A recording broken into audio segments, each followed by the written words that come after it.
Alright, so this is my introduction to the set of tutorials that I'm working on for how I make my wooden replica katanas. I've been asked a couple times to make them, and so I'm finally getting around to doing them. I previously made a couple, you might have seen them, but I'm in the process of remaking all of them because I've recently changed the way I do the construction of it. I've changed the style of it in an effort to be more accurate, be more authentic. So I definitely wanted to share that with you guys so that you can benefit from that as well. So basically what I'm going to cover in this little video is how the videos will be broken up, give you an example of what you can expect to come up with at the end of following these tutorials in terms of a final product, and just to kind of show the changes that I've made in style. Also kind of how to go about doing these videos. So to start off with, what you're going to follow through is you're going to follow through my process, which I call a templating process. Basically what that means is I'm just going to go from one piece, the blade, start with the blade, and go through every single piece of the katana. And there's going to be about 14-15 different videos following along this whole process. But the template process means that I'm going to make a blade, and then you're going to use that blade and the dimensions of that to make your habaki, and then other pieces on top of that. So it's the differences between that and, for instance, if I were to give you all the dimensions that you needed and you were to go cut all those pieces out and fit. The way I do it, I feel like makes a cleaner and a more custom fit to all your pieces, so they look better, and that way you don't go through all the effort of making everything, and it's just harder to fine-tune it, I feel like. So to me, this is a very fluid process. It's the one I've found to be best, so that's the way we're going to go with it. To give you an idea of what you can expect to gain, or what you can expect to have to show for following these tutorials, I have a couple examples for you. The first one is an example of the old style that I've done, so you can see the changes that I've made, and that's just a tanto. You can see that it's kind of got the general look of the katana, or of the Japanese sword, with the sheath and the guard and the diamond wrap. But if we take a little bit closer look at it, we'll see that, for instance, the sheath opening is just a square shape, and then if we're looking at the actual blade itself, we can see that the blade in the habaki and the handle are all just one piece, and whereas in a real sword all the pieces are separate, and the blade is a separate piece, and the rest of it fits on top of that. So I mean, like I said, this isn't even really technically habaki at all, because it's just one part, and the only reason you can tell is because of the paint. And you can see, I mean, the cutout here that designates it from the handle, and then the tsuba is the only piece that really moves. So just to kind of give you an idea of what the changes are and how we're going to change that, I have a wakizashi here that I just barely made. It's a remodel of one of the older style katanas that I made. I wanted to upgrade it a little bit. So you can see kind of the main differences. For instance, take the sheath. We've got a loop here where the sageo knot is tied onto it. And then if we look at the mouth of the sheath, there's actually a little piece right here. It's called I believe called the koiguchi. And you can see how it's actually shaped and fitted for the habaki that'll slide right in there. So this is the throat of it right here. It kind of holds that in place. Now with the actual blade, you can see that there's no tsuba on this one, but the one we'll be making will have one, so that'll be included.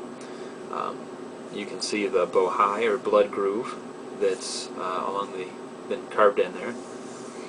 The habaki is all one piece. I mean, it's its own separate piece.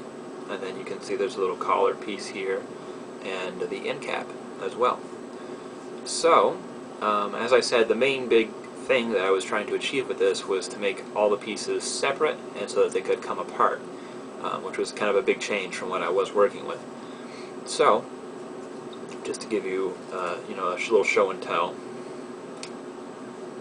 all we do is pop out the Mekui pen,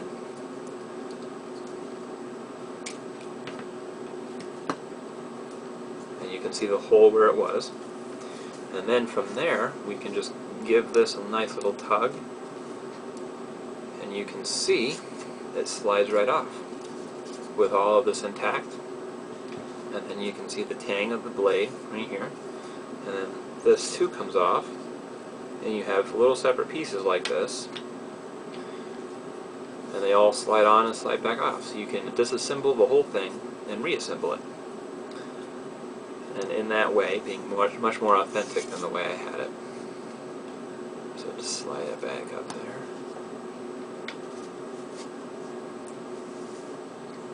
So yeah, that is the biggest change between the two. But I felt it was definitely a big thing. It was definitely worth making the change for being more authentic. So there's that. Okay, so the next and final piece of this, so I can stop talking, you don't have to hear me anymore, at least for now, is leaving comments and stuff like that. I definitely want to hear from you guys. Any comments you have or suggestions as to how I can make the tutorials better would be awesome. You know, it's all about, you know, me trying to help you guys make something that you're proud of. So if you're not clear on something, you know, definitely let me know, and I can, you know, try and make changes to the tutorial, or I can just answer individual questions if you have those too. So be sure to kind of, you know, definitely throw them out there. Don't worry about it being a silly question. The only thing you want to stay away from with me, I guess, is you're going to want to not ask me about real katanas so much, in terms of like if you wanted to buy a real katana. I'm not really the person to ask for that. So I mean, try and keep it to the tutorials if you could. But yeah, so I mean, and also the only other request I have is that if you have a question for an individual piece, that you try and ask it in that tutorial video. So if it's a question about the Sagaya or not, you know, you would ask it in the Sagaya tutorial. That way it just kind of stays a little more organized. I'm kind of bad about responding to comments, but I'm working on it, and I make sure I will answer all the questions. So if you ask it, it may be a couple days, but I'll be back on you. The last thing is, within these videos, I try to use, or I have kind of offhanded learned how to use some of the Japanese terms for things. I may pronounce them wrong. There's a good chance, but I've been trying to work on that as well.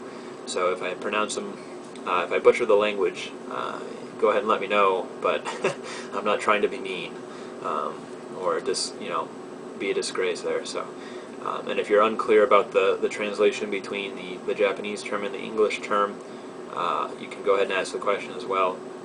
But I try and introduce them both together, and then I can use them together in the video. So that pretty well does it. I hope you find this tutorial helpful, and like I said, if there's any suggestions or questions that you have, feel free to let me know. You can either let me know in the comments here, or if you have a DeviantArt account, you can hop on over there and check me out at piratecaptain.deviantart.com. So you can view that without an account on DeviantArt as well. So go ahead and have a look. Let me know what you think, and yeah, we'll go on to the next video.